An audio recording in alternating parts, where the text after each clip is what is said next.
Sabi kay ganito, kay ganon, ayaw nilang galangin ang ating kataas-taasang hukuman. Dapat galangin nila. At nananawagan din ako sa Integrated Bar of the Philippines. Huwag naman puro party mga panyero. Huwag puro pasyal sa kung saan sa bansa. Panindigan tayo. Under attack ang ating Korte Suprema. Magsalita naman kayo. Sir, ano pong masasabi niyo doon sa payag po ni Disbar Atty. Gadon doon po sa sinasabi niya na tuta po ng mga Duterte ang ating Korte Suprema? Ay sa Korte Suprema na siya magpaliwanag. Gawa na yung ating reklamo laban kay Larry Gadon. At ipa-file po mamaya. Larry Gadon, hey! Ito po ang abogado ng tunay ng bayan, Atty. Topacio. Go ahead, Atty. Magka-cover ako. Naka-live ka rin. Opo, thank you, tol. At ito nga, maaga tayo rito. Sapagkat ito po ay walang politika ito. Itong rally na ito ay para sa suporta natin, katulad ng sabi ko sa ating kataas-taasang hukuman, na tinutulig sa po at pinabatikos ng kung sino-sinong mga ulalo dahil lamang hindi nila nagustuhan yung naging outcome yung kaso laban doon sa impeachment. Kung tutusin, ang Kamara po may kasalanan dito. Huwag nilang sisihin ang kahit sino kundi sarili nila. Kapag palpak sila palpak ang proseso nila. Pagkatapos magagalit sila. Ngunit kung ano po man yun, dapat galangin ang kataas-taasang hukuman at ang rule of law. Sapagkat kung walang rule of law, kanya-kanya ng interpretasyon. Gulo na po yan.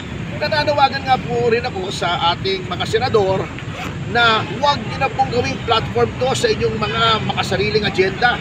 Lalong-lalo na si Senator Rizon Tiveros, si Senator Bam Aquino, si Senator Kiko Pangilinan. Sundin nyo. At nakakahiya naman si Senator Pangilinan.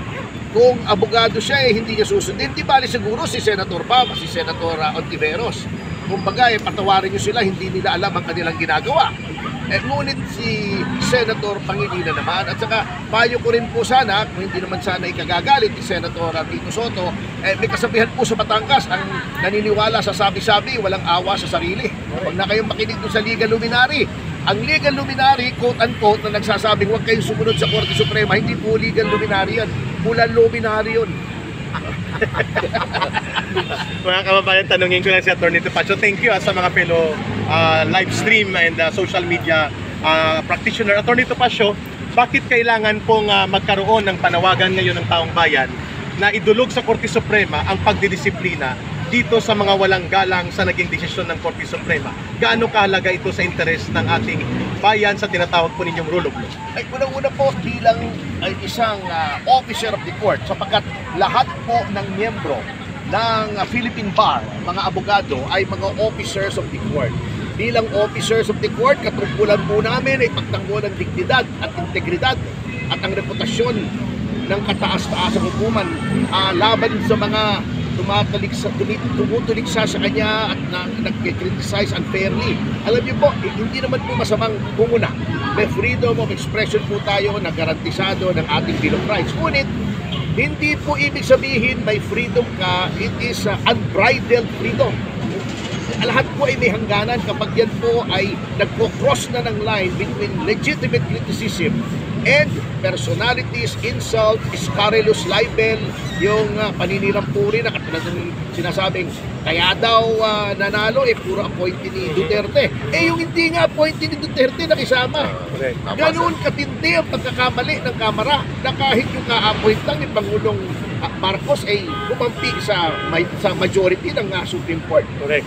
At yung appointee ni Pangulong Benigno Aquino III, na siyang Senior Associate Justice at noong ginawa yung desisyon ay Acting Chief Justice, yun ang unang-una, siya yung ponente.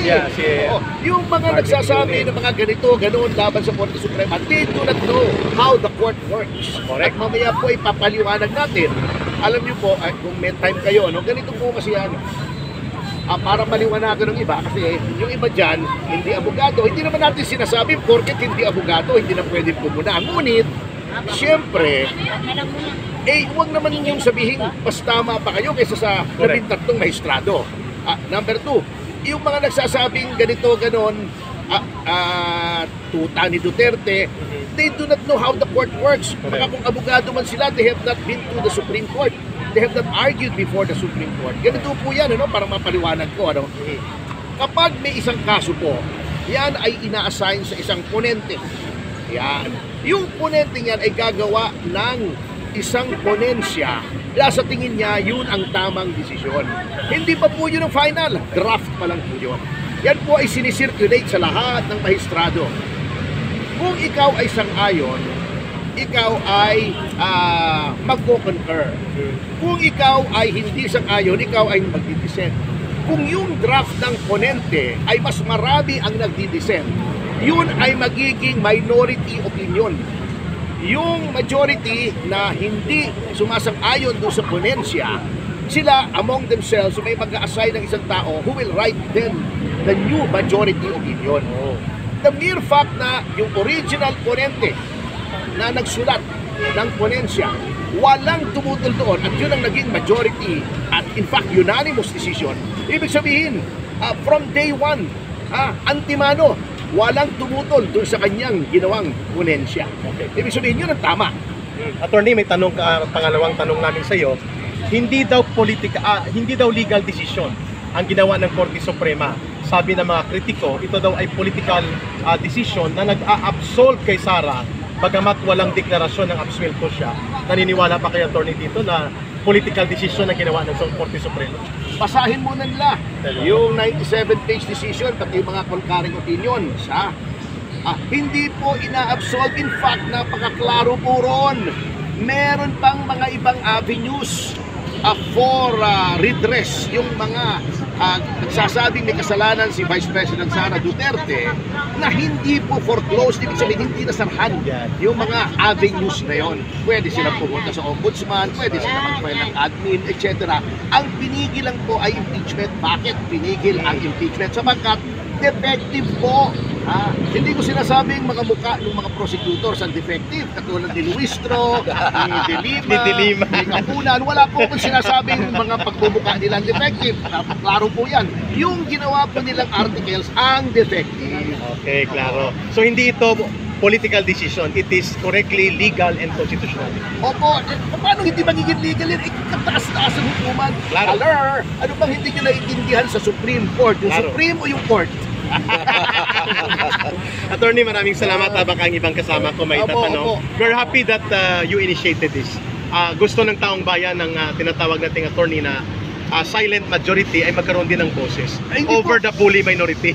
Hindi ako nag-initiate nito. Hindi ako Okay. Kami nag-usap-usap ng mga Voluntary lahat. grupo. Yes, Oh, very darating good. po sila kasi nilagay ko 8:30. O, kaso lang ikaw ang pinakamalaking grupo ngayon. Volunteers Against Crime and Corruption, tama ba? Ano po? Citizens Crime Citizens Watch. Crime Watch. Okay. Hindi po, alam nyo, Ayan, kaya napunta Citizens tayo Crime rito. Watch. May istorya yan eh. Okay. Gusto po sana natin sa harap ng Korte Suprema. Alam nyo, tumutol bigla yung MPD. Hindi daw Freedom Park yun. Teka muna nga ako. Okay. Sabi ko nga, doon sa mga kaibigan natin pulis, basahin nyo nga yung Public Assembly Act. Kaya nga kami humihingi ng permit kasi hindi Freedom Park. Tama, Oo. tama. Ngayon, papasukan nila ng traffic, etc. Oo. Sabi ko sa kanila, araw-araw halos may pag pinafile ako sa Supreme Court, may grupo roon, usually yung mga kaliwa. Yeah, mga... Nagrarally nga ng work permit eh, hindi nyo pinapansin. Correct. Oh, Tama, bakit sir. kami kukontrahin nyo? Tama. Eh, alam na, kaya lang, malapit na kasi, kahapon ko pina-follow up yung permit.